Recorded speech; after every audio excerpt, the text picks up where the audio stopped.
menindaklanjuti dengan beliau berkirim surat ke Pak Bupati, kemudian kami sampaikan bahwa kami menunggu keputusannya kurang lebih 1 minggu. Jadi kalau dalam waktu 1 minggu ini tidak. Selamat malam Tribuners, bersama saya Tria Wulandari. Inilah update berita terkini yang dilaporkan langsung reporter Tribun Network dari lapangan. Masuk ke objek wisata Pantai Karapia. Berdasar pada dinamika yang tadi sudah terjadi kita bertempatnya di TIC ya, di TIC Pangandaran.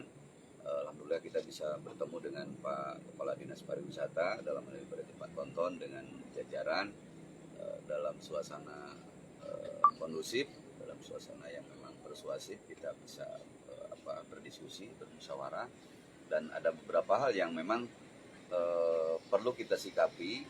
Artinya pihak kami dari Forum Kompak menyikapi ada beberapa poin yang itu menurut saya adalah poin krusial. Kenapa? Karena terkait dengan kebijakan pemerintah, terkait dengan peraturan dan perundang-undangan yang sudah ditetapkan oleh pemerintah daerah Kabupaten Pangandaran, bahwa pengambilan keputusan ini berdasar pada peraturan daerah dan peraturan bupati.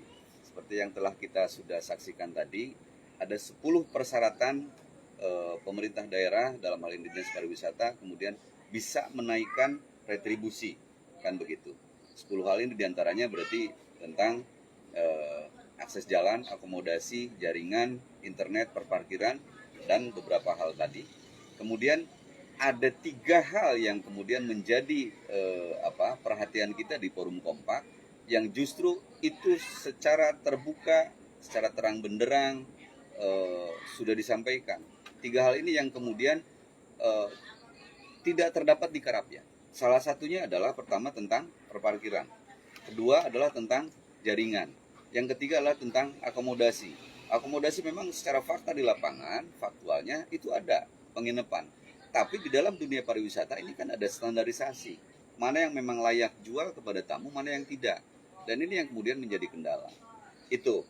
Jadi 3 hal ini kemudian yang kita soroti, dan menurut kami kalau ini dipaksakan, apakah kemudian berdampak terhadap retribusi yang sekarang berjalan? Karena persyaratan 10 ini 3 hal tidak ada. Berarti ini bisa dinyatakan bahwa itu batal demi hukum atau gugur demi hukum. Karena ini bicaranya tentang peraturan, bicaranya tentang persyaratan. Ketika ini dipaksakan, saya pastikan ada hal yang harus dipertanggungjawabkan. Tentang apa? Tentang retribusi yang berjalan setiap hari, yang masuk ke Karapia. Nah itu mungkin teman-teman yang bisa kami sampaikan. Dan dari hasil diskusi ini, kemudian Pak Kepala Dinas tadi sudah menyatakan akan segera